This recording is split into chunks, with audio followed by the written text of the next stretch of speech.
For most of human history, baking required patience, resources, and luck. Ingredients were scarce and expensive. Chemistry was fickle, and the chain of procedures required days.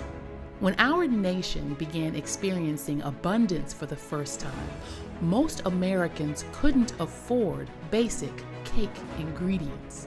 Makin Cake is written and performed by Dasha Kelly Hamilton, author, poet laureate, and creative change agent.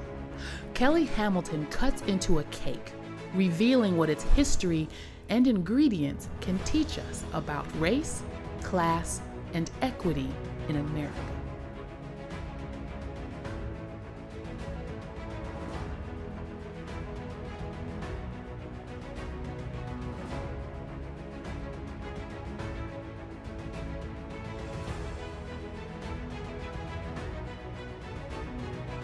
So we've always had cake.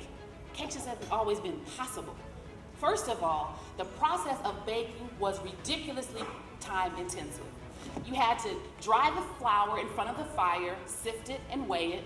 The raisins had to be pitted, the currants had to be washed and dried, the spices had to be pounded. A cake could take days, which is why they've always been attached to celebration. I mean, nothing says I love you and hey shawty, it's your birthday, like 4 days of cake making. The second reason that cake wasn't available to everyone is because the ingredients weren't available to everyone.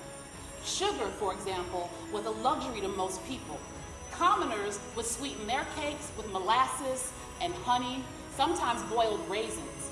The elite, who had pastry teams of slaves who could make cakes for them at any time for any reason at all, they enjoyed their cakes with real sugar. Remains were found in New England a few years ago, and because the coffin was made of lead, we know that the dearly departed had high stakes. And because the skull had so many rotted missing teeth, we knew they also had a wicked sweet tooth and wealth. The remains turned out to be a former colonial governor's wife. Now, while we were getting the hang of this independence thing, cake was enjoying a revolution all on its own. The first shot heard around the world came from an English man named Alfred Bird. Alfie was a scientist in love. He was an expert chemist and he ran his own pharmacy. His wife Elizabeth loved sweets. Custard was her favorite thing, but she was allergic to eggs. But Alfie was always trying to find little ways to make new sweet treats for his sweet treat.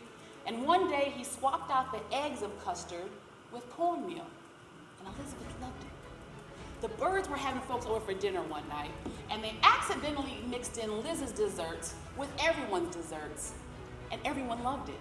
Soon enough, boxes of Bird's custard found themselves on shelves all across the country.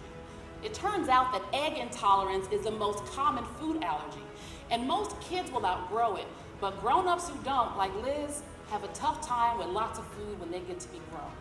And for Liz, she still couldn't eat cake though, because she was also allergic to yeast, and yeast is the active ingredient.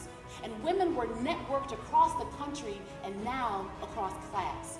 After more than 70 years of trying, women earned the right to vote during this window that the canning clubs were in full swing. I'm sorry, let me run that back. White women were networked across the country and finally across class. And after more than 70 years of trying, white women earned the right to vote. And yes, women of color were involved in the suffrage fight, just excluded from the suffrage victories. There was even a separate division of home demonstration agents by and for black families. But there was no consideration given for Native families or Asian families, Jewish or Hispanic homes. Our American recipe was written to the palate and appetite of white men since the very beginning. Freedom to manifest his destiny is why the Jamestown immigrants and the Plymouth Rock refugees escaped to this land in the first place. They crossed an ocean.